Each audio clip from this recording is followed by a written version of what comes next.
하나님 말씀 잠언 26장 1절에서 12절입니다. 잠언 26장 1절에서 12절 말씀입니다.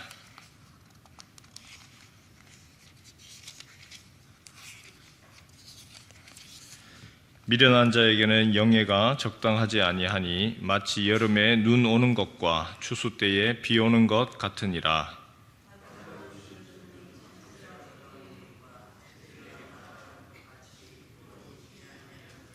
말에게는 채찍이요 나귀에게는 재갈이요 미련한 자의 등에는 막대기니라.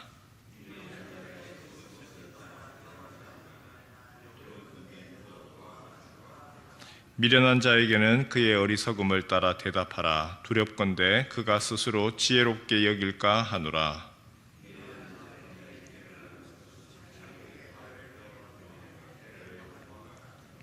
저는 자의 다리는 힘없이 달렸나니 미련한 자의 입의 잠언도 그러하니라.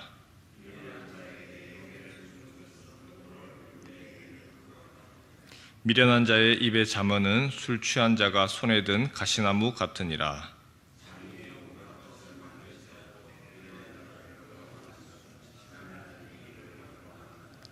개가 그 토한 것을 도로 먹는 것 같이 미련한 자는 그 미련한 것을 거듭 행하느니라. 내가 스스로 지혜롭게 여기는 자를 보느냐 그보다 미련한 자에게 오히려 희망이 있느니라. 아멘. 오늘 잠언 26장 1절에서 12절까지 읽었습니다. 매 절마다 반복해서 나오는 한 단어가 있죠. 미련한 자입니다. 미련한 자. 미련하다라고 하는 것이 무슨 뜻이죠? 우리가 많이 씁니다. 미련하다. 제일 많이 쓰는 때가 미련 곰탱이 같다. 미련하다라고 하는 것이 어떤 의미입니까? 곰처럼 늦다 그런 의미인가요? 국어사전을 살펴보면 미련하다는 말은 터무니없는 고집을 부릴 정도로 어리석고 둔하다는 뜻입니다. 자신의 고집을 부리는 것, 자신이 주장하는 것, 그것이 맞지도 아니한데 그것이 맞다고 우겨대는 것, 그것을 미련하다, 어리석고 둔하다. 근데 영어 성경에서는 뭐라고 번역을 했느냐 하면 전부 다 이 단어들을 미련하다를 풀이라 바보 같다라고 했습니다.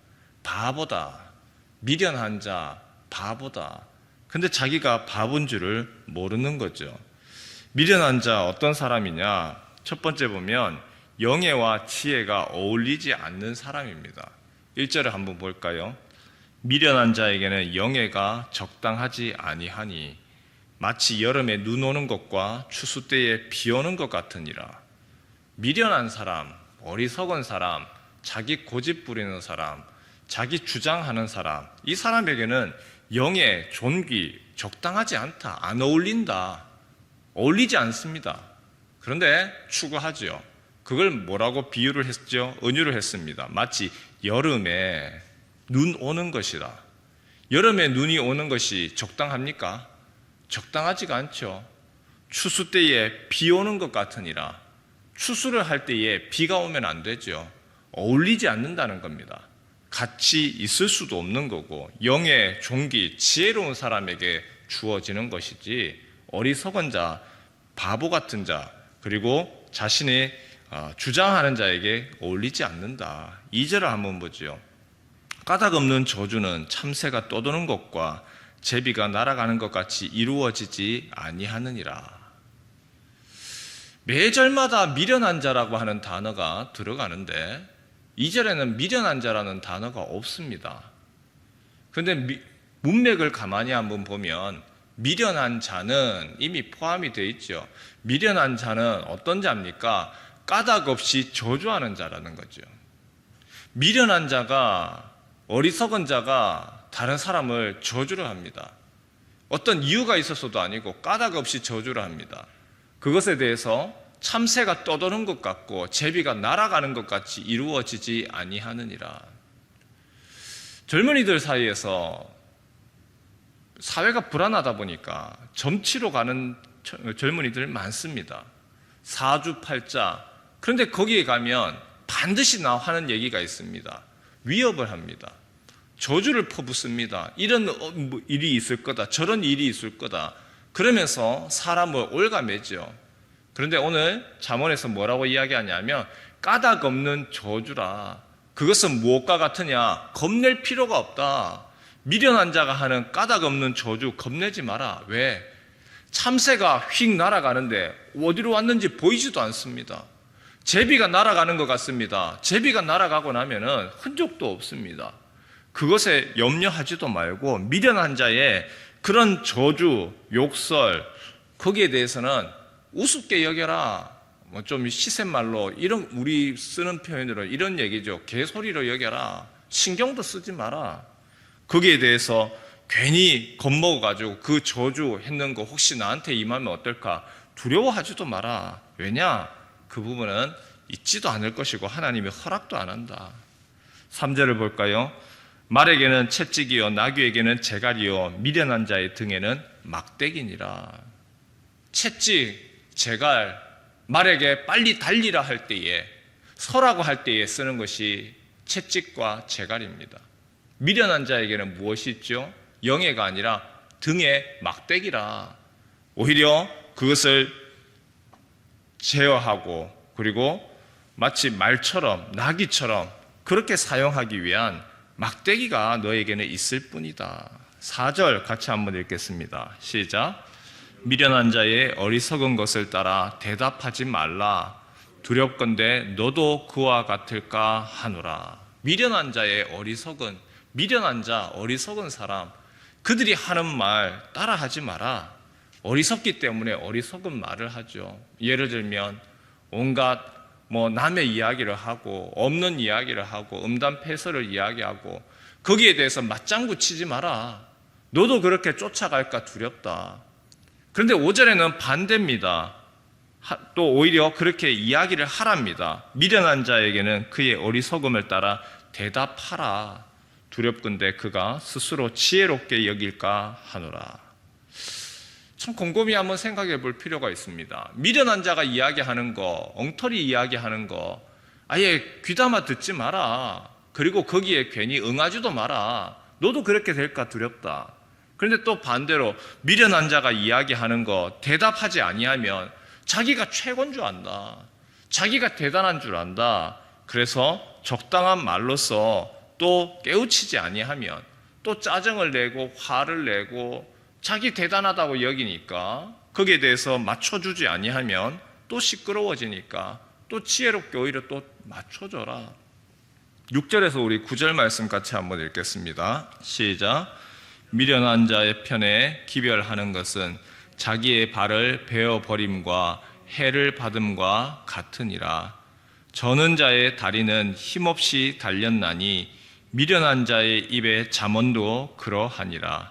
미련한 자에게 영예를 주는 것은 돌을 물매에 매는 것과 같으니라. 미련한 자의 입에 잠언은 술 취한 자가 손에 든 가시나무 같으니라.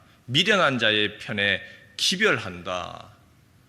기별한다. 다르게 얘기하면 우리나라에서 그 나라의 대통령이나 아니면 왕의 명령을 전달하기 위해서 기별하기 위한 사람들이 있죠.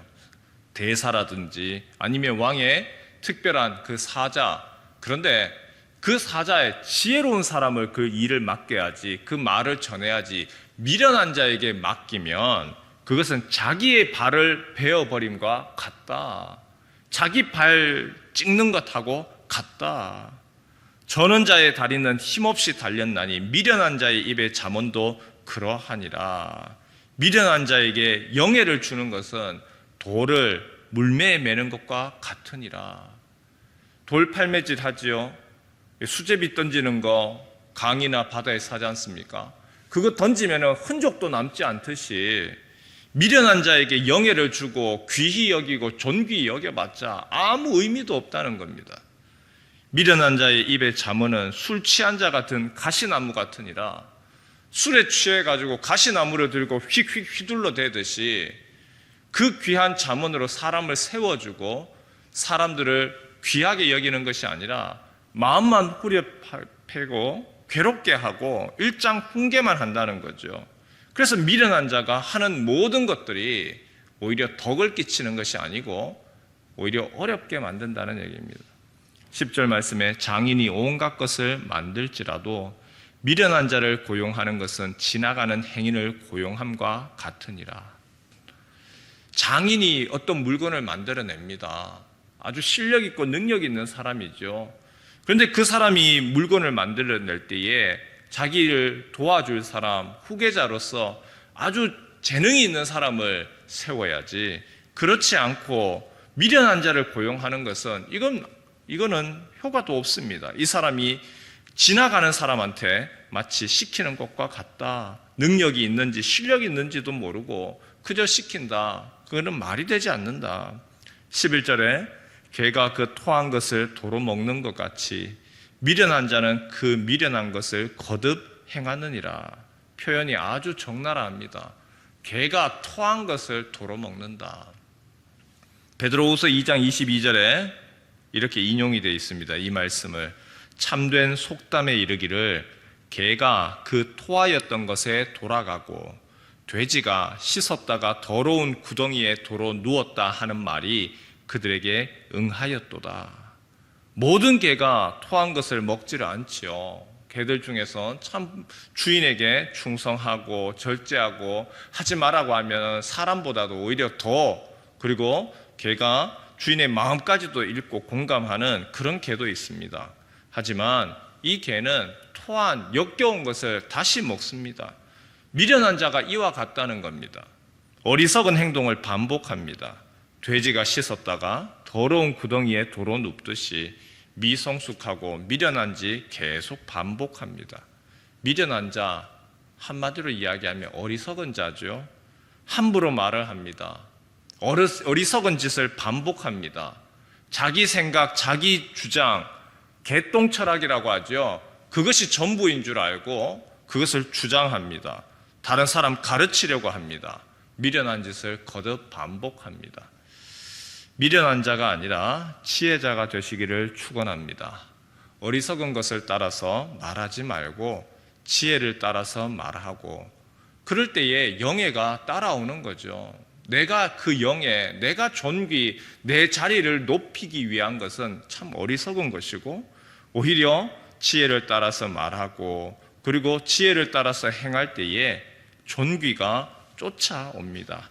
귀하게 존귀히 여김받는 성도 되시고, 또한 우리의 어리석음은 내려놓고 하나님, 나의 입술과 나의 말과 행동의 모든 부분을 어리석음, 미련한 것이 아니라 지혜로 채워 주옵소서. 기도하는 이 아침 되시기를 바랍니다.